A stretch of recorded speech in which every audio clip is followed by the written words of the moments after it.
YSRCP Rajampet MP Mithun రెడ్డికి Rajahmundry central jail నుంచి విడుదలయ్యారు.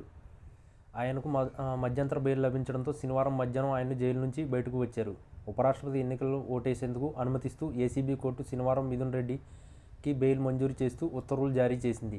తిరిగి 11వ తేదీ సరెండర్ కావాలని ఆయన్ని కోర్టు ఆదేశించింది. ఏపీ మద్యం కుంభకోణం కేసులో ఎంపీ మిథున్ రెడ్డి పేరును సిట్ A4గా చేర్చింది. అయితే ఈ కేసులో తాను అరెస్ట్ కాకుండా ఉండేందుకు ముందస్తు బెయిల్ కోసం సుప్రీంకోర్టును మిథున్ రెడ్డి ఆశ్రయించారు. అయితే ఆయన ముందస్తు బెయిల్ పిటిషన్ను సుప్రీంకోర్టు తిరస్కరించింది.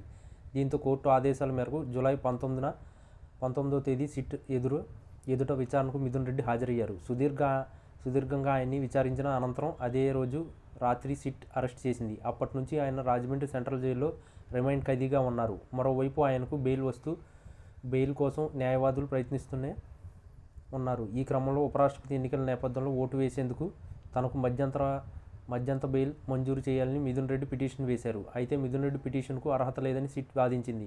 ఉపరాష్ట్రపతి ఎన్నికలను సాకుగా చూపుతూ బెయిల్ కోరడం సాహేతుగా కాదు అని అభిప్రాయపడింది. అయితే కోర్టు మాత్రం మిథున్ రెడ్డి తరపు లాయర్ల వాదనలకే మొగ్గు చూపిస్తూ మధ్యంతర బెయిల్ ఇచ్చింది.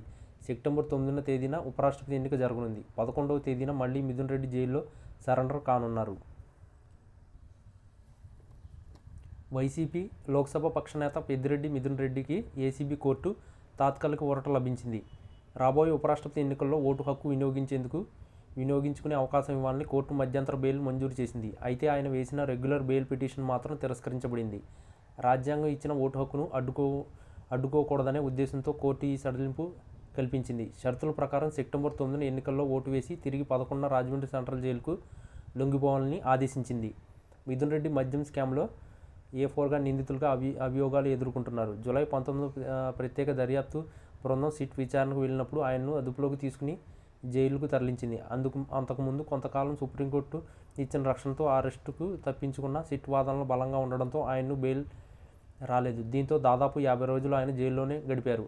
ఈ కాలంలో మిథున్ రెడ్డి తరపు న్యాయవాదులు వివిధ కోర్టుల వద్ద బెయిల్ కోసం ప్రయత్నించినా ఫలితం దక్కలేదు. సిట్ మాత్రం ఆయనపై త్వరలో ఛార్జ్షీట్ దాఖలు చేయాల్సి ఉందని, ఈ దశలో బెయిల్ ఇవ్వడం విచారణకు ఆటంకం అవుతుందని వాదిస్తుంది. కానీ ఉపరాష్ట్రపతి ఎన్నికల కారణంగా ఎంపీగా ఆయన ఓటు వేయాల్సి ఉన్నందున కనీసం మధ్యంతర బెయిల్ ఇవ్వాలని విన్నవించారు.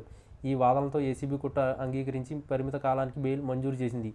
ఇది మిథున్ రెడ్డికి ఒక విధమైన తాత్కాలిక ఊరటగా మారింది. సెప్టెంబర్ 9న ఆయన పార్లమెంట్లో ఓటు వేసి అనంతరం 2 రోజుల గడువు తర్వాత తిరిగి జైలుకు వెళ్లాల్సి ఉంది.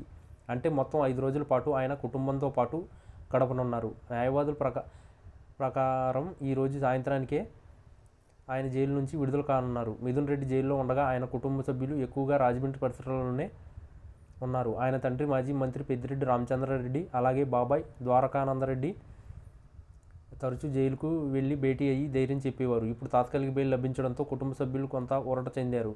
అయితే మధ్యంతర బెయిల్ కేవలం ఎన్నికల కారణంగానే ఇచ్చినట్లు కోర్టు స్పష్టం చేసింది. రెగ్యులర్ బెయిల్ కోసం ఆయన మళ్లీ విన్నవించుకోవాల్సిందే. లిక్కర్ కేసు విచారణలో మిథున్ రెడ్డి భవిష్యత్తు ఏ దిశగా వెళ్తున్నది చూడాలి. ప్రస్తుతం మాత్రం ఆయన ఓటు హక్కు వినియోగించుకునే అవకాశాన్ని కోర్టు ఇచ్చింది.